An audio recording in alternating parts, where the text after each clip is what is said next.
to make it third. No, go to the Good morning. Can you hear me okay? You don't think it's on? Hello? It's on? Okay. I think it's recording. Okay. All right, welcome.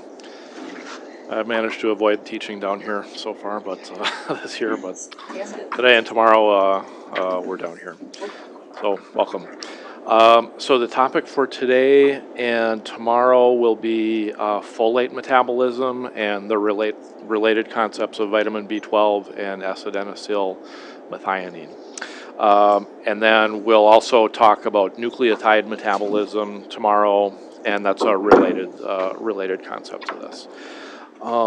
Let's see, I think the session objectives are pretty straightforward, but let me know if you have any questions about them. In terms of the outline for today, first we'll go over folate metabolism, then vitamin B12 metabolism, and S-adenosylmethionine, and they're all kind of linked together, but we'll cover them in that order. Then we'll talk about some drugs and some pathologies, and I've got a few clinical cases, and some of them are real simple and some of them are a little more involved. Should we start with a few clicker slides, clicker questions?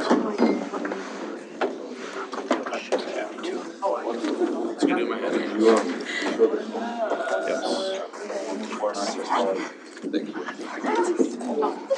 Everybody got the code?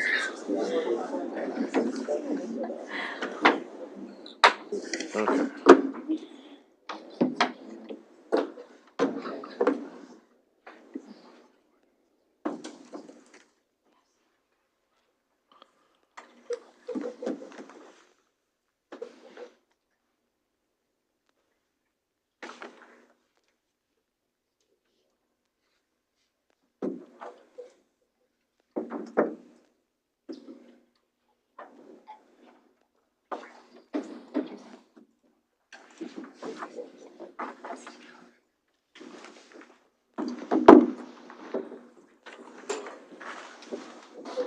Okay, so this goes pretty far back, but if you recall, the kynureninase pathway can convert tryptophan catabolism can synthesize niacin.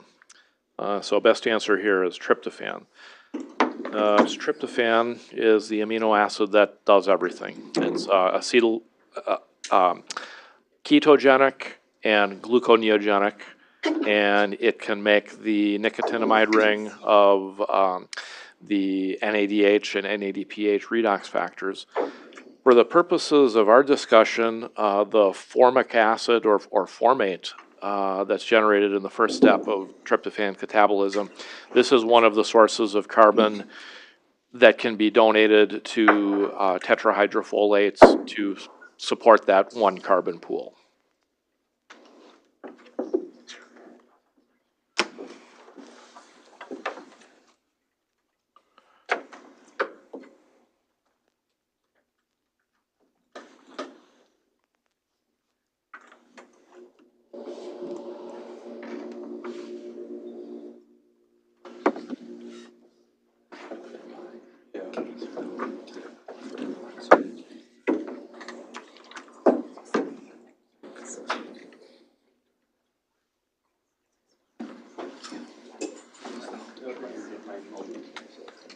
Okay, ready?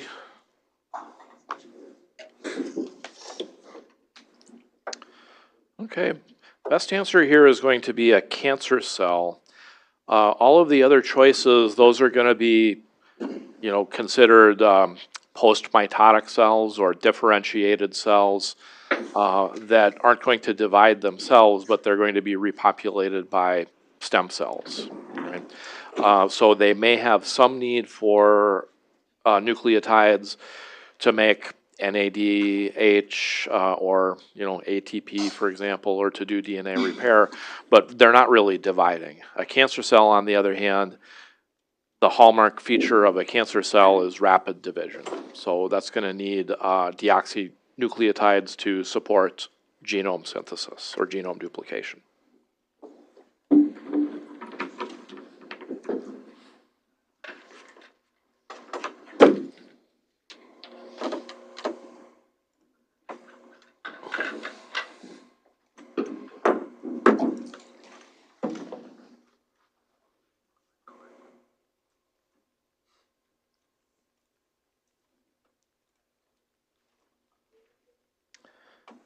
All right, we've been talking a lot about carbon oxidation and reduction.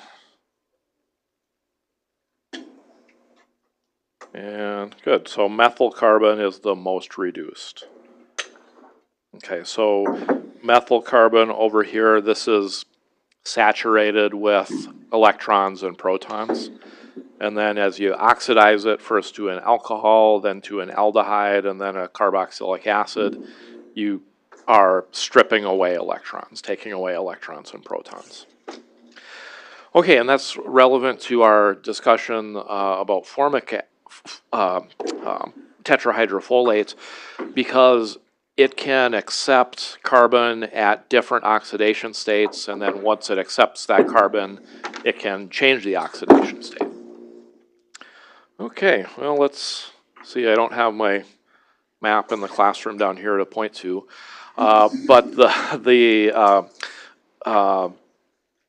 folate metabolism and the vitamin B12 metabolism and the S-adenosylmethionine cycle are shown in the outline portion between glycolysis in pink and the nucleotide metabolism in purple.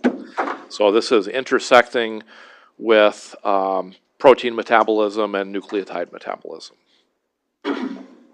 Okay, so just as a broad overview, the basic ideas of folic acid metabolism and the related vitamin B12 and S-adenosylmethionine metabolism is that they're taking single carbons from different sources. So these amino acids and then formate are the donors of the single carbon units to tetrahydrofolate. So when we talk about the one carbon pool, we're talking about tetrahydrofolate with a single carbon bound to it, and that carbon can be in different oxidation states. Okay. Then these carbons that are in that one carbon pool, those are donated through vitamin B12 sometimes, or through other reactions at other times, to add that single carbon to a substrate to make a product. Okay, so that can be down here. We've seen, for example, the thymidine synthase reaction. I think we talked about the thymidine synthase reaction at some point, I think. And that's a methylation reaction that uses deoxyuridine monophosphate. It accepts a methyl group from tetrahydrofolate, and then that makes the nucleotide deoxythymidine monophosphate. Okay, so just as an example. So we've got sources of carbon, changes to that carbon in the one carbon pool, and then products after receiving the carbon. So the product side here, that's going to be diverse reactions. I'll give a few examples, and you've probably seen examples in other cases, and we'll see many more examples as you progress through medical school. Okay, so let's look at the structure of folate. So folate is the vitamin that is the precursor of the active transfer cofactor tetrahydrofolate. So the dietary sources, leafy green vegetables, liver, yeast, so drinking beer would be good source of folate, and then fortified flour or cereals where it's added as the vitamin. In terms of the structure shown here, the pteridine ring, so this is a similar structure to that tetrahydrobiopterin that was a redox cofactor for phenylalanine hydroxylase. So the pteridine ring, that's connected to a para-aminobenzoic acid, and then on the right here, this is a polyglutamate. So it's glutamic acid, the amino acid, and then it's in a peptide bond with multiple glutamates in a polyglutamate tail. So this N could be a variable number. Now, when we eat folate in the diet, that polyglutamate tail gets digested away in our guts down to just a single glutamate. And then that's transported into our circulation, and in tissues where it's used for the one carbon pool reactions, that glutamate tail is rebuilt. So it's kind of a little processing step that's involved in the digestion and transport of folate. Okay, so regarding that transport of folate, there are different transporters that have specificity for folate, and some of them have overlapping specificity, like these OAT transporters, the organic acid transporters. These have kind of broad specificity for multiple different substrates. Okay, if we look at the lumen of the gut, can you see my cursor here? What if let's see, is that better? That's easier to see, okay. So the folate in the lumen of the gut here, that's taken up by gut epithelial cells, primarily through the PCFT, the proton-coupled folate transporter. So the gut, at least the gut that's proximal to the stomach, is acidic, so that those protons then go through the proton-coupled folate transporter as a symporter and drive folate transport into the gut epithelial cell, and then they're transported through a different transporter into the blood. And that proton-coupled folate transporter, that may be involved in more transport and distribution of the folate throughout the body, is shown here in hepatocytes. This is significant because there is an inborn error of metabolism that results in hereditary folate malabsorption. This is a condition where the proton-coupled folate transporter has, the gene for that transporter has loss of function mutations that will prevent folate from that we eat in our diet from being absorbed. So this causes a functional folate deficiency and a functional folate deficiency irrespective of how much folate we're consuming in the diet. Okay, and the basic pathology of a folate deficiency, it's going to result in a macrocytic anemia. So we'll see that a little later. So I think the mechanism of a macrocytic anemia is pretty clear. We do also have spina bifida as a pathology in your learning objectives.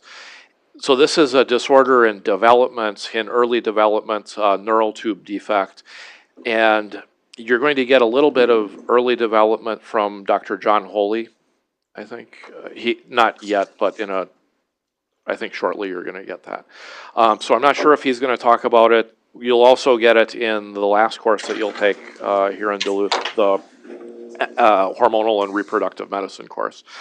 So don't worry so much about the exact mechanisms of development, but just know that folate is associated with, lack of folate during early pregnancy is associated with this neural tube defect.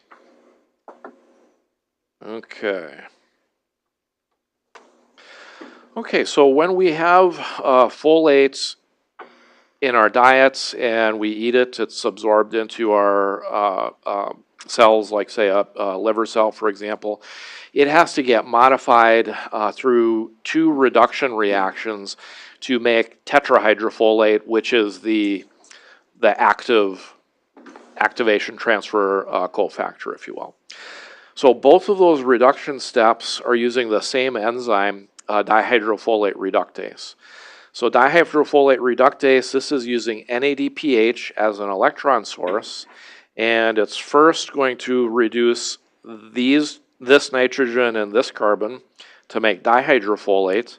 Then it's going to reduce this nitrogen and this carbon to make tetrahydrofolate.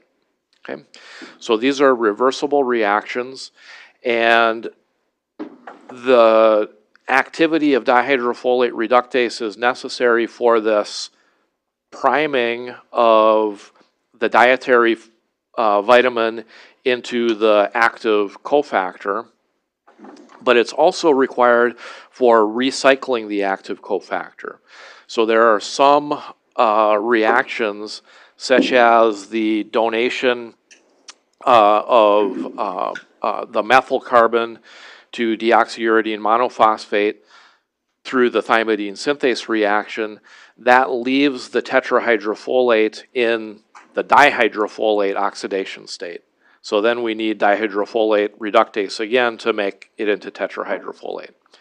Okay, so bottom line is that the dihydrofolate reductase is involved in both making the vitamin into the active cofactor and then in recycling the cofactor for some of the reactions.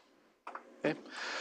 Dihydrofolate reductase is an important drug target. So methotrexate, this is a drug that's used for treatment of cancer and also some inflammatory conditions. And this is targeting our dihydrofolate reductase. There are also drugs, antibiotics like trimethoprim and pyrimethamine. These are targeting the bacterial dihydrofolate reductase and impacting their one-carbon metabolism. Okay. So now we have tetrahydrofolate, and it's in our completely reduced form. So the tetrahydrofolate can now take a carbon, and that carbon can come from different sources, so formate and then different amino acids, and that carbon can be in different oxidation states on the tetrahydrofolate. So the key atoms are going to be the number 5 nitrogen here and the number 10 nitrogen here. And the different oxidation states are going to be bonded to one or the other or both of those. Okay, so just the different oxidation states again. And with respect to the carbon on tetrahydrofolate, that's shown here. So the most oxidized form is the 10-formyl tetrahydrofolate. And just let me point out the important ones. So 10-formyl tetrahydrofolate, 5,10-methylene tetrahydrofolate, 5,10-methanyl tetrahydrofolate, and 5-methyl tetrahydrofolate.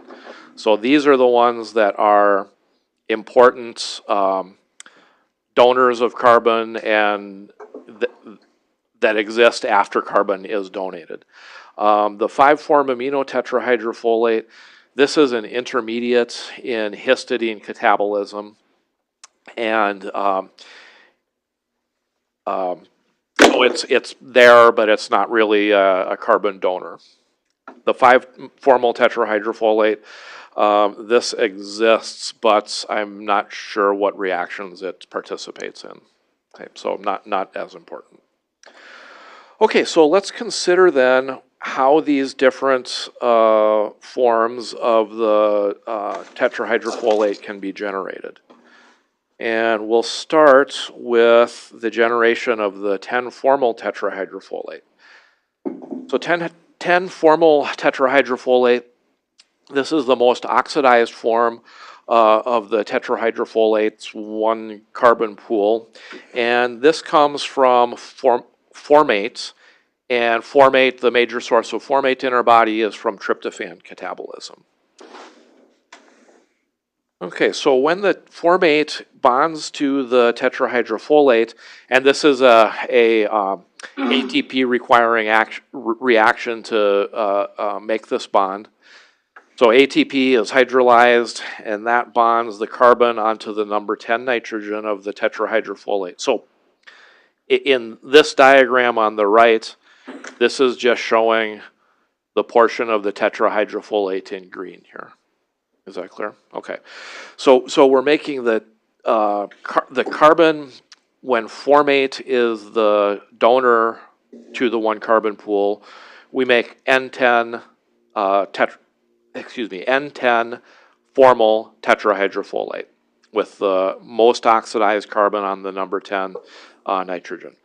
Now, once we have that most oxidized form of the tetrahydrofolate, that carbon then can be reduced to all the way, so through the methanol, the methylene, and then all the way to the methyl tetrahydrofolate. So we can just pack more electrons onto it using NADPH or NADH as electron donors to get those different oxidation states. Okay. So the different carbon donors donate the carbon in different oxidation states, but the carbon isn't fixed in that oxidation state. It can be changed once it's bound to tetrahydrofolate. Is that clear? Okay. Okay, so shown here, the tetrahydrofolate plus formate makes the N10 formal tetrahydrofolate. Once we have that made, then we can get all the other forms of tetrahydrofolate through reduction reactions. This is going to come into play later when we talk about the methyl trap hypothesis in vitamin B12 deficiency. But when we're going from 10 formal tetrahydrofolate to the 5,10 methanyl tetrahydrofolate, this is a reversible redox reaction, as is the conversion between 5,10 methanol and 5,10 methylene tetrahydrofolate. That's in contrast to the final reduction to the methyl tetrahydrofolate. This is an irreversible reduction step. And so just kind of put a pin in that, and that's going to come into play later. Okay, so formate makes N10 formal tetrahydrofolate. When we donate carbon from histidine, that leaves the folate in the 5,10 methanol oxidation state. So with histidine catabolism, we get the breaking of the ring in histidine. This leaves an intermediate called formaminoglutamic acid. And the formaminoglutamic acid, this can get the amino acid glutamate cut off, which would be roughly this portion of the molecule. And that leaves the 5,10 formamino tetrahydrofolate. So the 5,10 formamino tetrahydrofolate, this then can get glutamate cut off again, leaving, or excuse me, this can get this nitrogen here cut off and transferred to glutamate to make N-formal glutamate, and that leaves the 5,10 methanyl tetrahydrofolate. Okay, so not shown here, I guess, is the tetrahydrofolate up here. This is coming into this reaction. So the formaminoglutamic acid, this is tetrahydrofolate plus the histidine carbon. Okay, so when we get the 5,10 methanyl tetrahydrofolate, that then could be oxidized to the 10 formal tetrahydrofolate, or it could be reduced to the methylene or the methyl tetrahydrofolate. Okay, this transferase that is taking the nitrogen from the formamino tetrahydrofolate to glutamate to leave the 5,10 methanyl tetrahydrofolate, there is an inborn error of metabolism that is resulting from inherited mutations in the gene that encodes for that transferase. This results in a functional folate deficiency. So you get a megaloblastic anemia or a macrocytic anemia that results because of a lack of folic acid availability. You also get mental retardation, and this is associated with neurotransmitter lack of biosynthesis of neurotransmitters, which is an important role of the S-adenosylmethionine reactions that we'll talk about shortly. So the formaminoglutamic acid here, that intermediate referred to as FIGLU, this is a laboratory biomarker of this formaminotransferase deficiency, and when that's elevated, then that can be an indication that that transferase activity is gone. Okay, so we've had 1 carbon donated from formate, from histidine. Now we'll discuss the donation of carbon from serine. And if you look at it like by the number of moles of carbon transferred, serine is the most important or the most abundant donor of carbon to the 1 carbon pool. And serine can donate carbon both as serine through the serine hydroxymethyl transferase. That leaves the glycine as the product when you take away the side chain of serine. Glycine cleavage enzyme then, that can also donate carbon to the 1 carbon pool.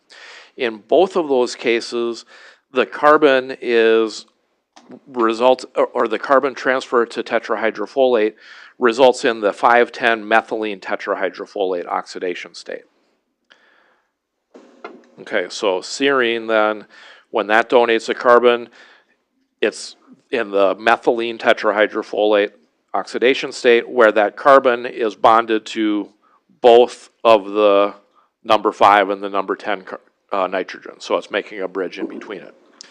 So with the methylene tetrahydrofolate, that can be oxidized to methanol and formal tetrahydrofolate, or through that irreversible reduction reaction, it could be converted into the methyl tetrahydrofolate. Okay, so when this alcohol carbon is cut off of serine, glycine is one of the products, and glycine can be a substrate for glycine cleavage enzyme. Glycine cleavage enzyme is taking glycine and basically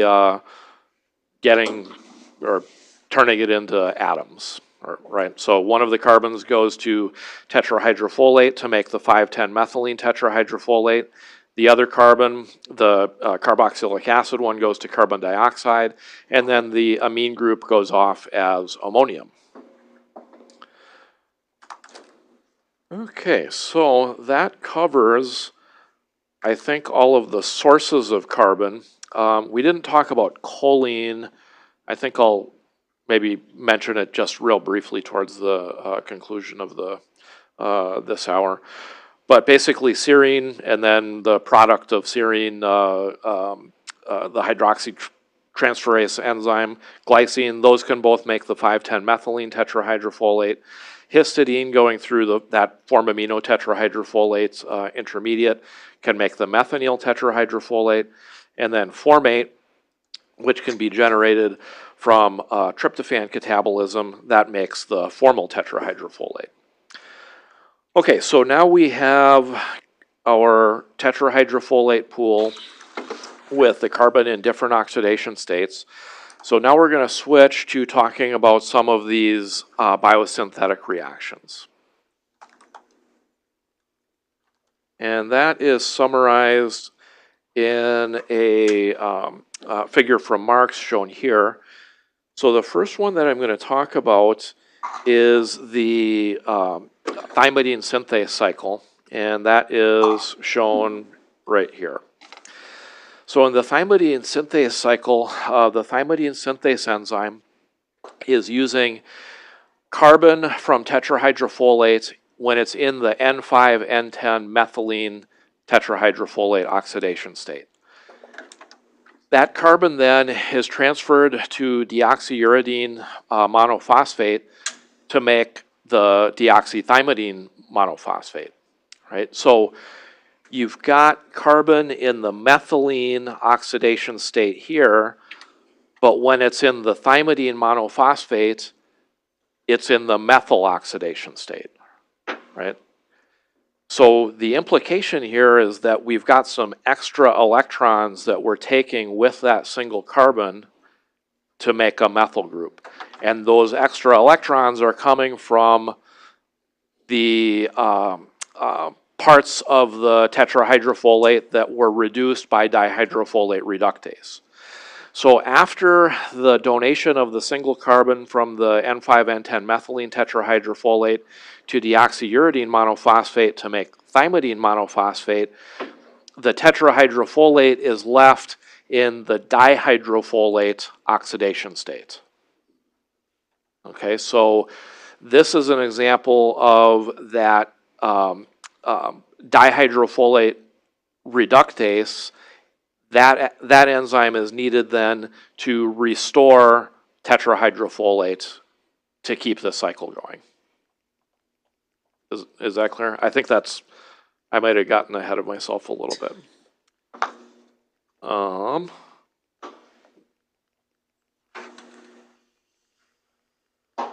Okay, so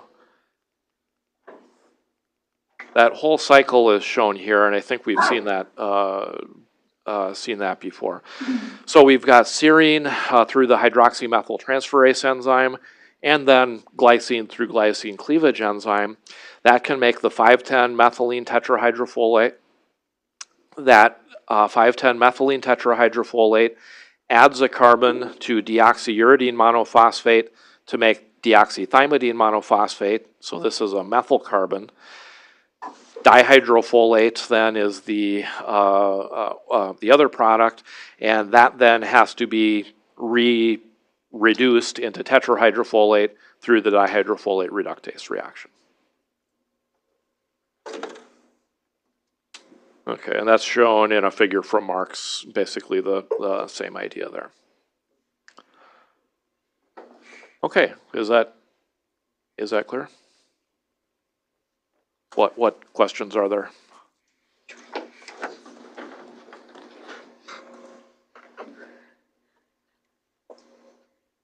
None? Okay. Okay, let's carry on then. So this thymidine synthase reaction, this is an example of a biosynthetic reaction that's using tetrahydrofolates or a carbon that's bound to tetrahydrofolate directly. So most of the other biosynthetic reactions that we'll talk about will involve the carbon being transferred through an intermediate, and those intermediates are vitamin B12, so making methylcobalamin, and then S-adenosylmethionine. Okay, so I'm going to talk then, segue into a discussion of vitamin B12. Okay, so vitamin B12, if you look at, consider the dietary sources, vitamin B12, unlike folate, which is present in leafy green vegetables and beans, vitamin B12 is only present in animal-derived foods. Okay, so eggs, meats, things of that nature. So the structure is shown here. So we have 4 rings, and then that makes a larger ring that stabilizes a cobalt atom. Okay. This cobalt atom, if you can think of like, okay, so this ring structure makes a plane. Above and below that plane, you've got other things. So below the plane, you've got a nucleotide structure that's shown here. So this structure would be like underneath the plane here. And then above the plane here, you have X. This X, this could be either another nucleotide, another adenosyl nucleotide, or it could be a methyl group. Okay, so the 2 forms of vitamin B12 in our body are methylcobalamin or adenosylcobalamin, depending on what this X is. Okay, so 2 forms of vitamin B12, and those 2 forms of vitamin B12 only participate in 1 reaction each. Okay, so it's not a lot of stuff to remember here. The adenosylcobalamin, this participates in a methyl rearrangement reaction, and this is one that we've talked about in a couple of contexts. So if you recall the generation or the beta oxidation of odd chain fatty acids and branched chain fatty acids, that makes methylmalonyl-CoA. That methylmalonyl-CoA, it's a 4-carbon branch chain carboxylic acid bound to coenzyme A. So the branch is resolved to make the linear molecule succinyl-CoA, and that reaction requires adenosylcobalamin. In this reaction, the adenosylcobalamin is not consumed, so it's just acting like a catalyst. Cobalamin with the methylcobalamin, this is a little bit different story. This is a methyl transfer reaction where the methyl cobalamin, the methyl group is being transferred to homocysteine to make the amino acid methionine. So in this case then, the cobalamin, that needs to be regenerated by addition of another methyl group. And the methyl donor is methyl tetrahydrofolate. Okay, so two different forms of vitamin B12, and they each only participate in a single reaction. Okay, so I'm going to, again, I think I'm getting ahead of myself. Let's consider the digestion of vitamin B12 first. So the digestion is somewhat complicated. And the digestion requires two protein factors that are secreted by cells that are lining the lumen of the stomach. R-binder proteins, these will bind to the vitamin B12. The R-binder proteins then, these are digested away, and intrinsic factor then takes over and binds the vitamin B12.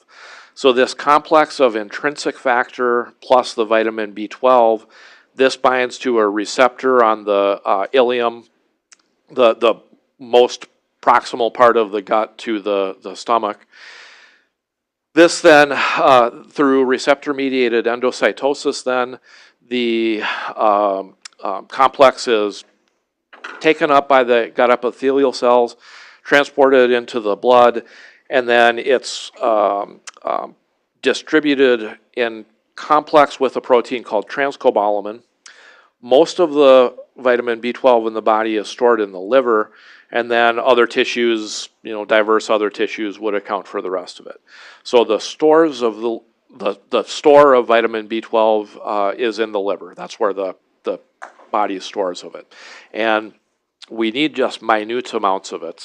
So the store of vitamin B12 that we have in the liver is sufficient to go many, many months without any additional vitamin B12 in the diet before you would get the effects of a B12 deficiency. Okay, so, and that vitamin B12 deficiency, it's referred to sometimes as pernicious anemia. So the vitamin B12 deficiency recapitulates the folic acid deficiency. So you get a macrocytic anemia. You also get additional neurologic features because of vitamin B12's additional roles in synthesizing neurotransmitters that are essential for development and neuron function. So we can get a vitamin B12 deficiency simply by not eating enough vitamin B12. Okay, so if we have a, limit the diet only to vegetable sources, then you would be at risk for vitamin B12 deficiency. This is actually pretty rare because vitamin B12 is distributed, pretty widely, and most people who are vegans kind of, are aware of what they're eating and aware that they need to, that they can be at risk of B12 deficiency or iron deficiency, so they can take a supplement of it. So just a strict dietary deficiency of vitamin B12 is not so common. However, there are some functional deficiencies of vitamin B12 that can result of a failure to take it up and digest the dietary B12. So one of the more common causes of the pernicious anemia is an autoimmune reaction that causes the immune system to recognize these parietal cells or some antigen on the parietal cells as foreign, and causes them to kill those parietal cells. So in that case, you don't get the secretion of the intrinsic factor, and you poop out all of the vitamin B12 that you eat, because that intrinsic factor is required to make this complex that can be taken up out of the blood. Okay, is that clear?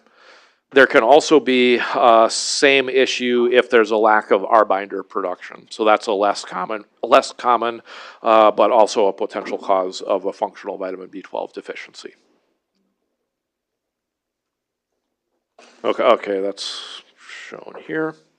Okay, so now let's look at that vitamin B12 distributed out into the cells and participating in the two reactions that it participates in. So the adenosylcobalamin, that's that cobalamin with the adenosine nucleotide attached on it in that variable X position. This participates in the rearrangement of a methyl group to resolve a branch in methylmalonyl-CoA. So methylmalonyl-CoA is a 4-carbon carboxylic acid where you've got 1, 2, 3 carbons, and then this carbon is a branch. Okay, so the adenosylcobalamin, this is a cofactor for methylmalonyl-CoA mutase. Methylmalonyl-CoA mutase can resolve this branch by putting this branch carbon into the chain to make succinyl-CoA. Succinyl-CoA then, that can be anaplerotic in the TCA cycle and increase its capacity or potentially be gluconeogenic as well. Okay, and this methylmalonyl-CoA, we get this by catabolism of odd chain fatty acids, branch chain fatty acids, and then isoleucine and valine catabolism that can also generate the methylmalonyl-CoA. Okay, so that's the first reaction that vitamin B12 participates in. And the adenosylcobalamin here, this is not consumed in this reaction. Okay, so this is just acting as a catalyst, and it can do this reaction and do another reaction and another without having to have any chemical change in it. So that is in contrast with the second reaction that involved vitamin B12, and that is the methionine synthase reaction. So the methionine synthase, this is using methyl B12 as one of the substrates, and it's transferring the methyl group from methyl B12 to the free sulfur of homocysteine to make the amino acid methionine. Okay, so it's taking this reactive sulfur group and then hiding it or covering it up with a more or less reactive methyl group. Okay, so because this methyl is being transferred away from the methyl B12, we need another reaction then to generate methyl B12, and that reaction uses the N5-methyl tetrahydrofolate, or the most reduced form of tetrahydrofolate, as the methyl donor. Okay. So in order to maintain the methionine synthase reaction, we need that one carbon pool to be replenished, and we need the tetrahydrofolate, the one carbon pool to be in the most reduced oxidation state, that methyl tetrahydrofolate form. Okay, so let's go further on into what happens to the methionine then. Now, methionine, once it's synthesized, it could be used for protein synthesis, right? Of course, we know methionine is encoded by the AUG start codon, so every time we have protein synthesis, the first protein is going to be a methionine, right? So I'm going to leave that to Dr. Cormier to talk about that role. Methionine participates in a lot of other biosynthetic reactions, and its role really is as a methyl group conveyor belt. So methionine donates that methyl group methionine is a substrate for the synthesis of S-adenosylmethionine. S-adenosylmethionine, then, this is a methyl donor for diverse different biosynthetic reactions. Okay, so let's walk through this cycle here. So this in the upper left-hand portion, this is that folate cycle, okay, where we get tetrahydrofolate taking a single carbon from serine to make the 5,10-methylene tetrahydrofolate. Then this can be reduced to methyl tetrahydrofolate. Methyl tetrahydrofolate then can make methyl B12 or methylcobalamin. The methylcobalamin then can convert the homocysteine into methionine through the methionine synthase reaction. Was there a question back there? Yeah. So you use, I guess, is FH4 and TH4 abbreviations for the same thing? Because in the past you've been saying, like, tetrahydrofolate is FH4, and then in the previous slide it was methyl TH4. Oh. Is that the same? It's the same, yes. It should be FH4, this one. Yeah, TH4, I think that would be like tetrahydrobiopterin, so that would be a different redox cofactor. Okay. Did I make that error in other places? Or? Okay, I apologize for that. I'll try to fix that before next year. Well, no, this is it for all of these lectures. We have a totally different curriculum next year, so I'm going to make an entirely new set of typos for all the upcoming students. Okay, let's see. So just make a note, this should be a FH4.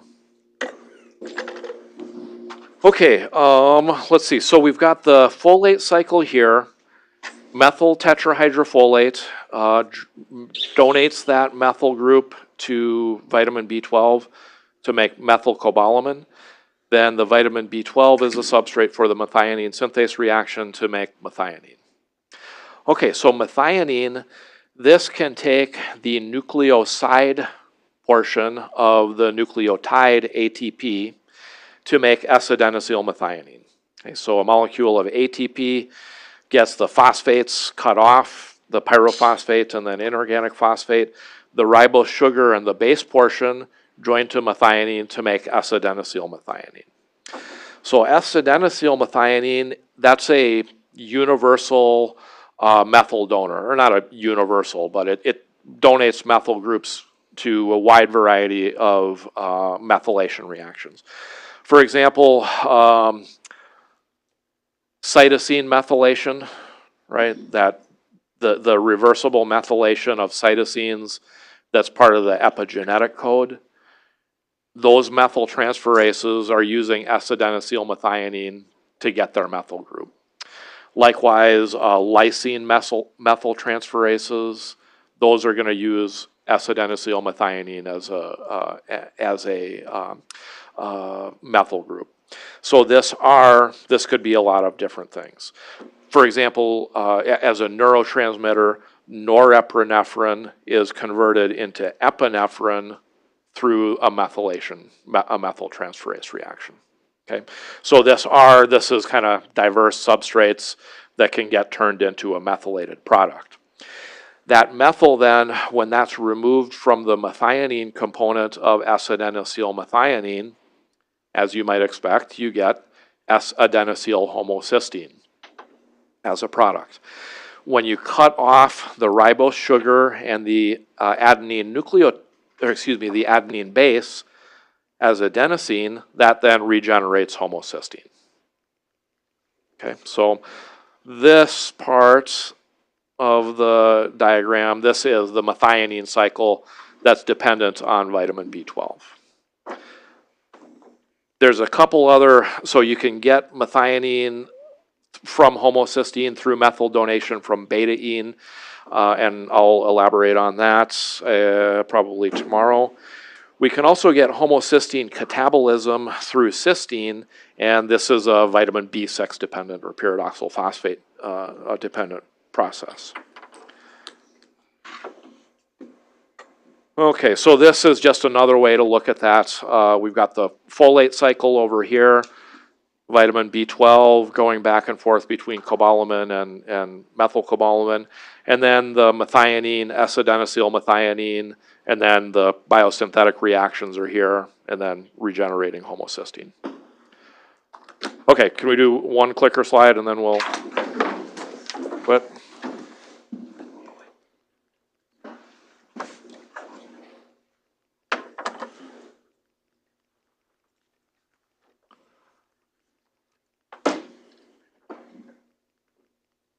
And lacto-ovo vegetarian, that would be a vegetarian but who would eat eggs and drink milk still, or milk products still.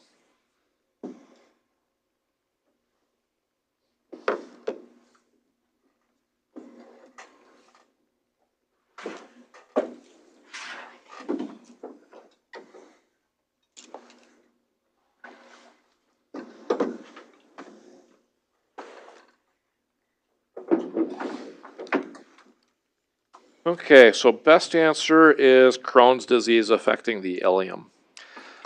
So this is something you're going to get a lot of in year 2 in gastrointestinal medicine, but different things are digested or absorbed in different parts of the intestine. And if you have, Crohn's disease or cancer or whatever that's affecting that part of the intestine, you can get a deficiency in whatever nutrient is absorbed there. Okay. All right, sorry for going late, but we'll continue this discussion tomorrow.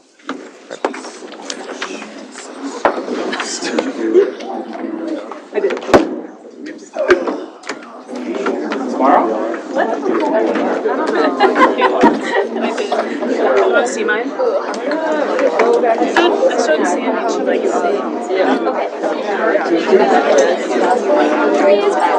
mine's pretty lengthy. Well, it's just like a little bit out. There you go. I need to change. So.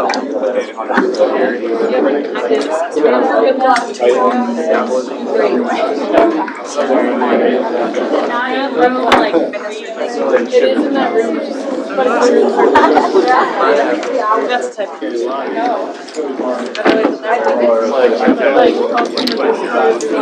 That's the phrase. I just wander the hall. Like literally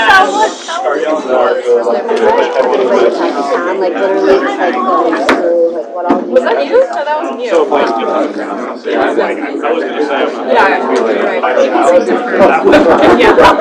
and this other one. You got everything. You're like.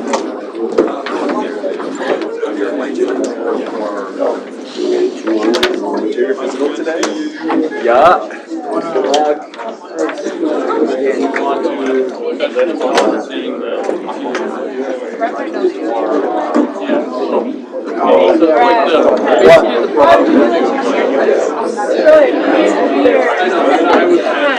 We have a review of the basic. Oh, you did the day The one on the left,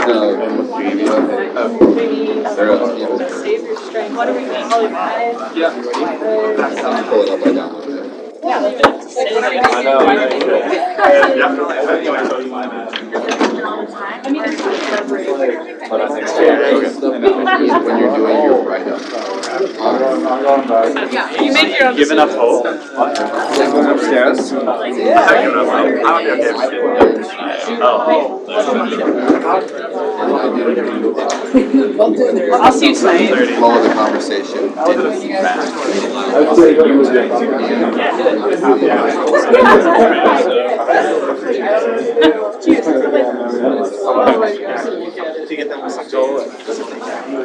So I would maybe suggest like not hearing to ask. I would still print out this template. I just would remove all the questions. You're not part of this conversation. Why would you wear This doesn't happen. What do you wear? It's supposed to. We're making Yeah, and maybe in that put case, some, like like, 4 and 1 and words to like make you remember what they had. Okay. Just like look over. And also, So, This is like one step. He's gonna wear like the street clothes, but like you're gonna have to dress up. And basically. whenever it takes that, ROS, so ROS, I. You're gonna actually